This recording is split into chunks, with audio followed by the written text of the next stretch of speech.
Welcome back to New Venture Mentor, your source for straightforward advice to help you plan, launch, and grow your startup or small business. I'm Kate Costa, and today I have a quick little PSA for all you business owners out there that always seem to find yourselves dealing with horrible suppliers, obnoxious customers, and difficult teams. You know how when you're a teenager and your best friend goes through a string of horrible boyfriends or girlfriends, it's kind of just par for the course and you're there to comfort them?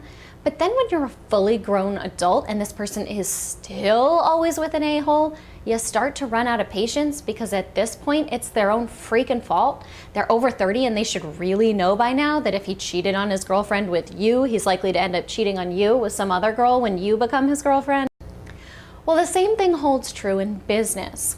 I work with a lot of clients who come to me and complain that all of their clients are super demanding and slow to pay, or all of their suppliers are unreliable and have poor customer service, or none of their partners hold up their part of the deal.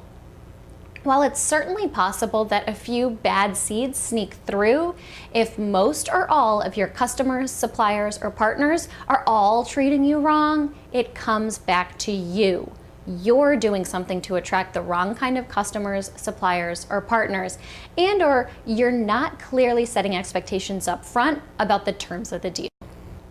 Just as the friend is the common denominator and needs to just stop picking the wrong people to date, you are the common denominator and you need to stop picking the wrong people to do business with. It's all about recognizing red flags and defining expectations up front. So the first thing you need to do to combat this is to figure out what the common denominator is so that you can address it directly. And this is usually a two-part process.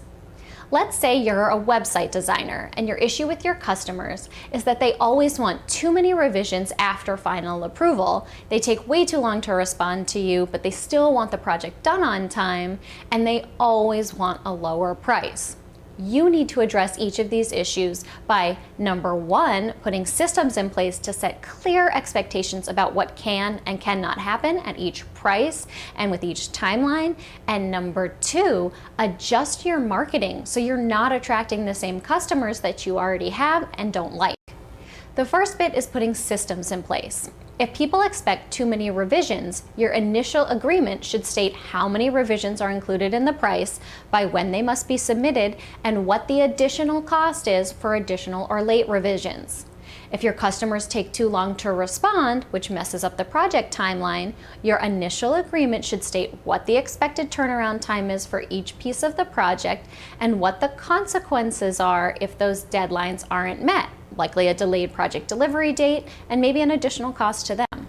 The second bit is about attracting the right people to do business with in the first place. If all of your customers want major discounts and are difficult to work with, you should take a look at your marketing and ensure that the language you're using doesn't encourage customers to think you're a low-cost option and that they can haggle with you. Phrases like, "we'll work with your budget" and "at a price you can afford" will attract the customers who want a deal or a discount. If that's not who you want to serve, check your marketing. Additionally, you should be aware of and red flag referral business from customers who were tough to work with.